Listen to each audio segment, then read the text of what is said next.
Without me, you're nothing, he whispered as BMW keys touched my palm. I wish that line wasn't real. I wish I'd misheard it over the clatter of plates and the espresso machine hissing like a snake. But I heard every word. And I'm not proud of what happened next, because the internet made sure I couldn't hide. That was the first crack in the glass.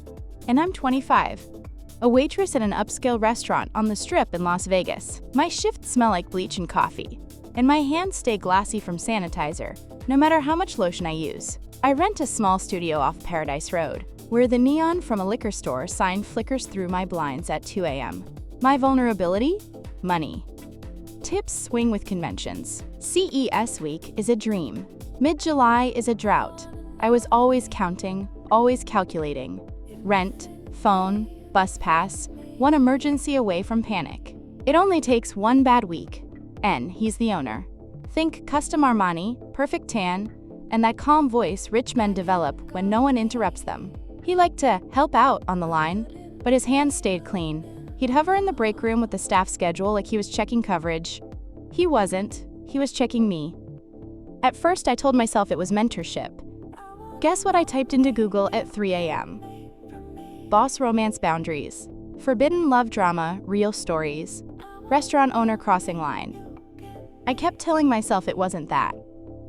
Then he said the words, and I felt small enough to fit inside a tip jar. NNTHE night had happened. The dinner rush had that Vegas hum. Slot machine bells bleeding through the door when guests stepped outside to take calls. Bass thumping from the lounge next door. Plates ringing as Expo yelled, "Hot behind!" I was wiping a milk steamer when he asked me to step into the break room. The light in there is harsh and green, like we're inside a fish tank. He closed the door with 2 fingers. "This is for you," he said, and dropped cold metal into my hand. A fob. BMW logo. I didn't breathe. For 3 seconds, I just stared at his cufflinks and thought about rent. Then he leaned closer. That cologne he always wears, something expensive and citrus, and said, "This is for your own good." My stomach flipped. That's a classic HR trigger phrase, and you know it. I knew it too. Which is what I do when I'm scared. "I can't accept this," I said, still holding the keys like they were radioactive.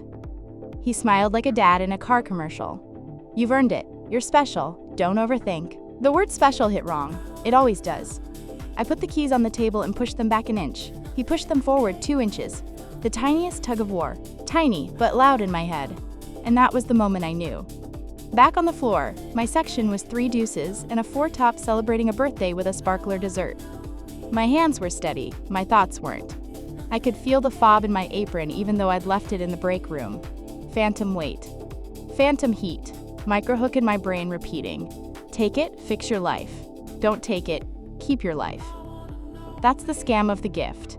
It rewrites the math. It changes the story from, "I said no," to "I'm ungrateful." It only got worse from there. By closing, everyone knew something was up. Kitchen guys glanced at me, then at him, then at the parking lot where a glossy black 3 Series sat angled under a floodlight like it was auditioning for a commercial. One hostess whispered, "Hush money." Another said, "Don't be naive." I said nothing. I wiped down table 12 like my life depended on lemon-scented polish. The smell clung to my hands, mixing with coffee and sweat. You know how power feels? It feels like everyone else knows the script, and you don't. Be honest. Have you felt that? NNTHE public scene didn't happen in the dining room. It happened on a screen. Around midnight, my phone buzzed 3 times while I was counting out my tip share. I glanced down. Instagram. His wife's account, which I didn't follow. Someone had tagged me under her post. The photo was the exact BMW key fob on a marble counter. Same logo, same black leather key sleeve. Caption. So this is what he buys his little waitress. Proof of betrayal. My throat closed. I stared at the screen light, burning my eyes. Comments were already piling up. Heart emojis. Popcorn gifs. Then sharper ones. She knew. Classic CEO affair scandal. He does this every year. People I'd never met debating my character like a menu item. And that was the moment the floor dropped. And I can still hear the back door swing as 2 bussers walked in and out, pretending not to look at me. My shift manager, Kim, saw my face and didn't even ask. She just said, "Office, now." Her voice was low, almost kind, like she was handling a wine glass with a crack in it. In the office, the light was worse, fluorescent, humming, relentless. Kim typed fast, pulled up screenshots like she'd been collecting them for months. Old DMs from his account to former hosts. Late-night messages with "sweetheart" and the same promises. He says, "No one will believe you," Kim said quietly, pointing at a DM. "He always says that." Toxic phrase number 2. "It's like they share a script." NSHE asked if I wanted to file. I stared at the keys in my head again. I heard his other line in my ear. "Without me, you're nothing." I felt the phone's heat in my palm, the cheap office chair's ripped vinyl under my fingers, the AC clicking to life like a warning. My brain started counting again. Rent, savings, the price of being quiet, the cost of being seen. "This isn't a romance," I said finally. "This is leverage." Saying it out loud made my mouth taste metallic, like the key I didn't keep. And that was the moment I chose myself. Kim asked if I wanted water. I shook my head and stared at the desk where someone had set down a stack of clean menus. My brain was still running numbers I couldn't solve. Rent versus reputation. Safety versus silence. BMW keys versus my name. I kept hearing the espresso machine in my skull, that hiss before the milk foams. My chest felt carbonated. It wouldn't settle. And that was the second crack. Kim didn't push, which made it easier to speak. I told her about the break room, "this is for your own good." The way he nudged the keys toward me like we were playing checkers. She swore softly, then pulled up the Instagram post again. We both saw it jump from a few dozen comments to hundreds as we watched. People screenshotted. People tagged our restaurant's location. Someone wrote, "Workplace Power Imbalance 101." and dropped a link to a similar boss scandal Reddit thread. It felt like standing on Fremont Street under the LED canopy. Bright, loud, and without a shadow to hide in. It only got louder from there. "Here's what we do," Kim said. "You decide if you want to file. If you do, we save everything. Screens, timestamps, the parking lot camera if we can get it. HR will ask for a statement, but I'll sit with you." Hearing the word "sit" helped. It made me feel less like evidence and more like a person. My hands were cold now. The AC kicked harder and the fluorescent light hummed like a bad mood. Kim printed out a simple incident form. The paper felt dry and thin, like something that would crumble if I breathed too hard. I signed my name. That was the moment I took the first step. On my way out of the office, I passed him in the hallway. He looked at me like he always did, calm, slightly amused, like I was adorable for having boundaries. He touched his Armani jacket sleeve, smoothing a wrinkle that didn't exist. "We should talk," he said. His voice stayed quiet, friendly. "This misunderstanding can go away." My spine lit up like the Strip at 9 p.m. I said, "I've already documented it." He blinked once, the first crack in his cool. "You're overreacting," he said, and there it was, the "you're too sensitive" variation. I didn't answer. I just stepped aside and let him feel how small the hallway could get. And that was the moment he realized I wasn't alone. NNTHE public scene moved from Instagram to the dining room the next evening. We were on a 2-hour wait because a convention was in town, and every table wanted photos with their steaks like they were celebrities. His wife walked in. No reservation. Red lipstick like a warning sign. Phone already filming. 2 friends flanked her. A hostess offered menus. She waved them away and stared straight through me.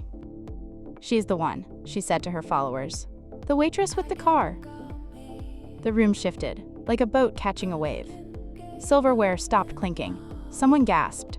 I tasted lemon polish in my mouth. This was my nightmare.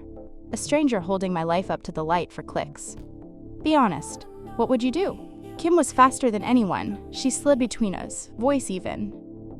"Ma'am, we can seat you or we can ask you to stop filming. Those are the options." The wife kept the camera on my face. "Did he give you a car?" she asked. It felt like a trap you can't answer. "Please stop recording guests," Kim said again, and flagged security. I didn't speak. I focused on the details I could control. The weight of the tray on my palm, the smell of espresso drifting from the bar, the way the neon from the open sign painted a red line on the floor. Small things. Real things. The wife finally dropped the phone, but not before saying, "He always said girls like you need help." That line burned. It wasn't just about me. It was about anyone with an apron and a rent bill. That was the moment my fear changed into anger. NNBY clothes, our Yelp and Google pages were war zones. 1-star reviews accused the staff of sleeping for perks. 5-star reviews accused the wife of slander. None of these people had eaten here that night. That's the internet. A courtroom with no judge. Kim and I saved screenshots for the HR investigation file. I added a note on the incident report. Public filming in dining room, hostile comment. The words looked sterile. The scene hadn't been. It only got messier from there. And at 12:37 a.m., the message came. Not Instagram this time. Text, unknown number. Don't escalate, let's resolve privately. No signature. I recognized his tone anyway. It read like a non-apology, wrapped in a threat.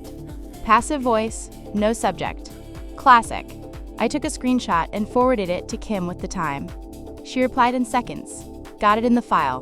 Do not respond. I held the phone and felt its warmth against my skin like a bad fever. I put it face down. Then face up. Then down again. And that was the moment I realized I didn't owe him my silence. And in THE next morning, HR emailed me from corporate, not the local office. Subject line: request for meeting workplace conduct. They included a Teams link, asked me to bring any evidence, and gave me the option to have a support person present. I chose Kim. I also printed what I had: screenshots of the Instagram post, the comment surge, the midnight text, and a short written timeline that started with "break room, keys, for your own good." I added small details that grounded me: where I stood, what I smelled, who witnessed the moment. It wasn't just drama, it was data. That was my counterweight to the forbidden gift drama narrative. Before the meeting, I walked past the BMW in the lot.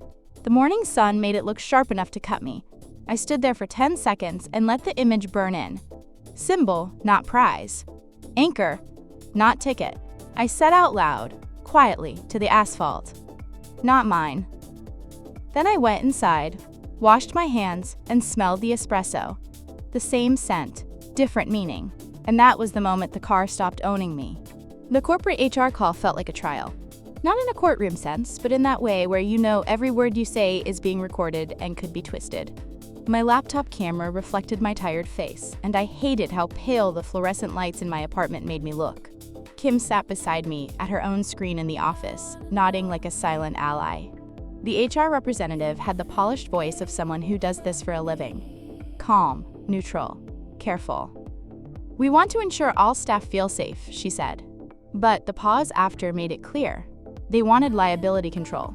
And that was the moment I knew this was bigger than me. And I started with the break room story. I didn't add drama, just facts. He closed the door. He gave me keys. He said, "This is for your own good." I refused. Then I shared the Instagram post, the comments, the Yelp fallout, the midnight text. Kim shared her screenshots of old DMs to other women on staff. HR listened, nodded, typed. They didn't ask about my feelings, just timelines and witnesses.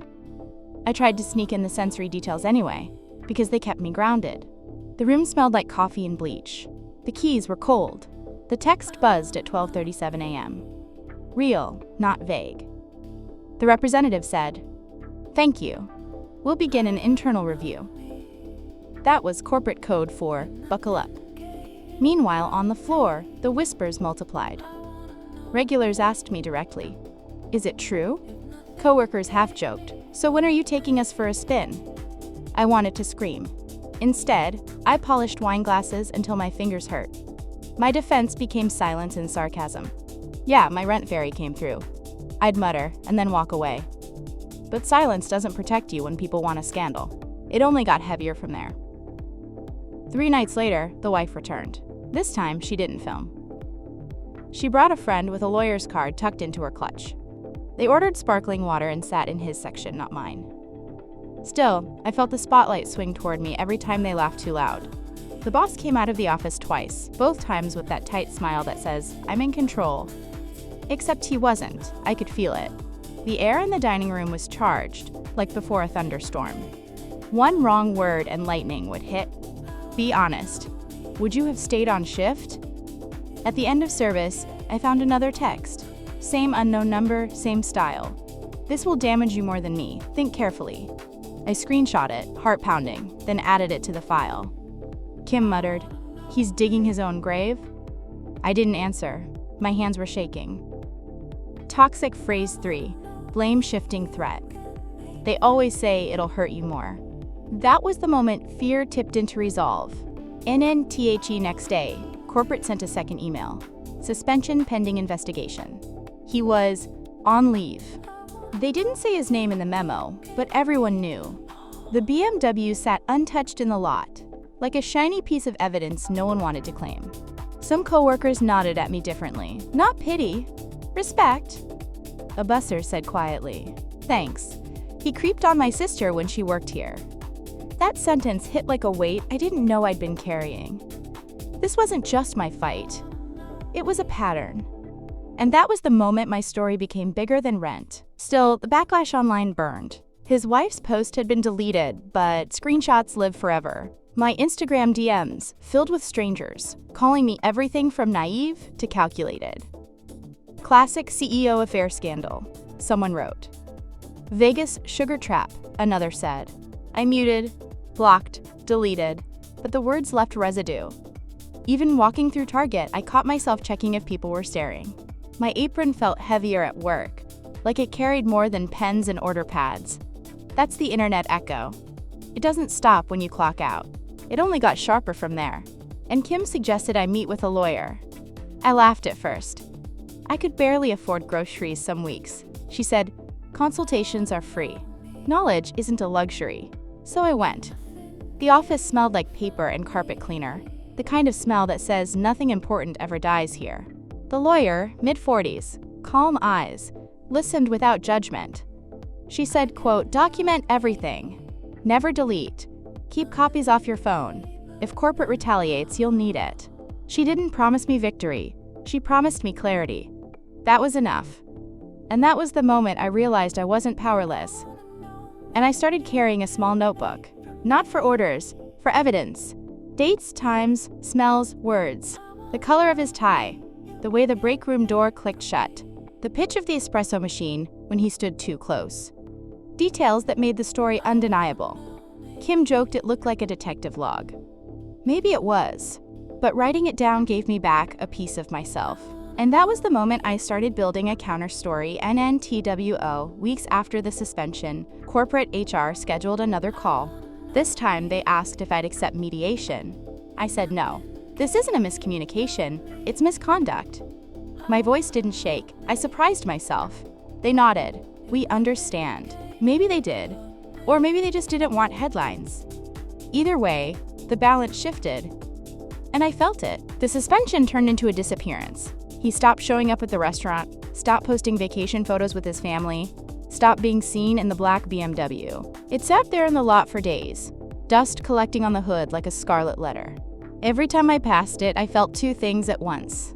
Fear of being tied to it, and relief that I had refused it. Symbol and scar. That was the moment I realized the car wasn't mine to carry. NNBUT, the gossip didn't vanish with him. If anything, it spread faster. Staff group chats buzzed with theories. He was hiding in Miami. He was negotiating a buyout. He was meeting lawyers in LA. Customers whispered when they saw me, some offering fake sympathy, others fishing for details. Did you really get the car? They'd ask between sips of Pinot Noir. I wanted to scream, no, I got a scandal. Instead, I just said, keys don't pay rent, and walked away. Be honest, would you have answered differently? An NTHE real break came when corporate held a staff meeting. Regional managers in suits lined up at the front like it was a press conference. We want to ensure a safe, supportive workplace, one said, reading from a paper. They didn't say his name, but the silence after made it clear. Then they announced a new policy. Any gift from management to staff must be approved in writing by HR. Half the room chuckled. The irony was too heavy to miss. For me, the policy was proof. Proof that they knew this wasn't the first time. That was the moment I felt vindicated, just a little. Still, the fear lingered. I kept hearing his phrases in my head. Without me, you're nothing. This is for your own good. This will damage you more than me. toxic phrases, like smoke that clings even after the fire is out. Every time a new guest walked in wearing a suit, I flinched, half expecting him. I started wearing headphones on the bus just to drown out my thoughts with bad pop songs. It only helped halfway. The rest of the noise lived inside me. It only got harder from there. And then something unexpected. The wife DM'd me. A short message. No emojis. Thank you. I didn't believe until I saw your file. My heart raced reading it. Gratitude, but also guilt. I wasn't her ally. I was just trying to survive. I stared at the message for an hour before replying. I didn't want this. But I couldn't stay quiet. She left me on read, and that was the moment I realized even truth doesn't make clean endings. Ning Kim, steady as always, reminded me. This is systemic. He's not the only one. She was right. HR opened a hotline. Anonymous tips started pouring in. Rumors said other women from other restaurants in the chain came forward. A server from our sister location in Reno. A hostess from Phoenix. Same lines, same playbook, same false gifts. It was bigger than one BMW. It was a pattern polished to look like generosity. That was the moment the narrative flipped. From isolated scandal to corporate rot. The investigation dragged for weeks, but I stayed patient. My little notebook filled with scribbles, times, smells, exact words. It wasn't just evidence, it was therapy. Every note made me feel less like a victim and more like a witness. A busser asked to see it one night, called it the receipts. I laughed for the first time in weeks. Laughter tasted strange after fear, but good. Almost clean. Be honest. When was the last time you laughed after something heavy? Finally, an email from corporate. Subject line: Update on investigation. He was officially terminated. Not resigned, not left voluntarily, terminated. For violations of company conduct policy. No fanfare, no lawsuit headline, no glossy PR spin. Just a line in an email. But that line felt like fireworks. That was the moment the weight slid off my shoulders. BMW disappeared from the lot the same day. I didn't see who drove it away. Part of me wanted to, part of me didn't. It wasn't my story anymore, it was evidence gone, case closed. The staff let out a collective breath that night, like we'd all been holding it. Service ran smoother, smiles came easier, even the espresso machine hissed less aggressively. Or maybe I was just finally able to hear it differently. The night the email came, I walked home under the neon glow of the strip. The sidewalks smelled like spilled beer and fryer oil, the usual Vegas cocktail. But for the first time in months, I didn't feel hunted. I didn't check shadows for Armani jackets. I didn't flinch when my phone buzzed. My legs still ached from carrying trays, but the ache felt normal, human, mine. Not a symptom of someone else's power. That was the moment I knew the story had shifted. In the weeks that followed, little echoes lingered. Strangers still tagged me in old screenshots. A TikTok compilation of the BMW scandal got 1 million views, complete with dramatic music. People debated whether I was a victim, an opportunist, or both. I stopped reading after the first 100 comments, but sometimes curiosity won. Late at night, I'd scroll and see phrases like forbidden love drama or CEO affair scandal, and my stomach would twist. People wanted a soap opera. I had lived a workplace hazard. Two very different things, and that was the moment I understood. The internet always flattens you into a headline.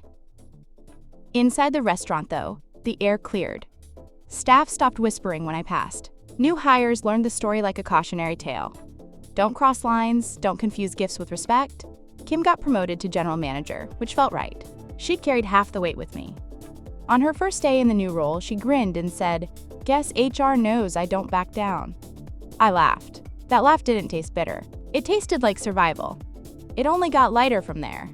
BMW keys haunted me in flashes. Sometimes when I reached for the register, I'd feel the phantom cold of metal in my palm. Sometimes I'd wake up hearing his voice, "This is for your own good." But then I'd remember the moment I pushed the keys back across the table, inch by inch, choosing myself. That replay kept me steady. Symbols don't own you unless you let them. Be honest. What's the one symbol you'd refuse? Months later, the wife posted again. Not about me, not about him, just a photo of her and her kids at Disneyland. Caption: New beginnings.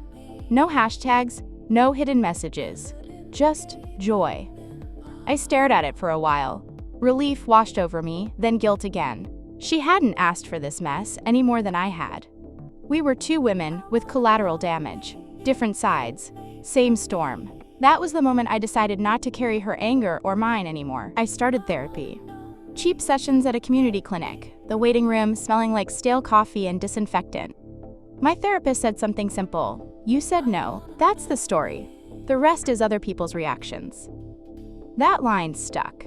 It didn't erase the past, but it reframed it. No isn't weakness. No is a full sentence. No is a firewall. That was the moment I started sleeping again without checking my phone at 3 a.m. Now, when people ask me if I regret not keeping the car, I give the same answer. Cars depreciate. Reputations don't. I see their eyebrows lift, like they expected something juicier. But it's the truth. The BMW might have lasted 5 years. My name has to last forever. And that was the moment I stopped questioning my choice. And then, I'm still a waitress in Las Vegas. I still smell like espresso and bleach after every shift. But something's different. When a boss walks through the room, I don't shrink. I meet his eyes. When guests fish for gossip, I redirect. I've built a small bubble of control in a world that tried to hand me someone else's mess. Survival isn't glamorous, but it's mine. It only got clearer from there. Sometimes, late at night, I wonder what would have happened if I'd taken the keys. Would I be driving down the strip in a shiny black BMW pretending not to notice the stairs? Would I be the headline they wanted me to be? Or would I be buried under NDAs and whispers, wishing I had said no? There's no alternate reality where both exist, only this one. And in this one, I walked away. NNSO. Here's my question.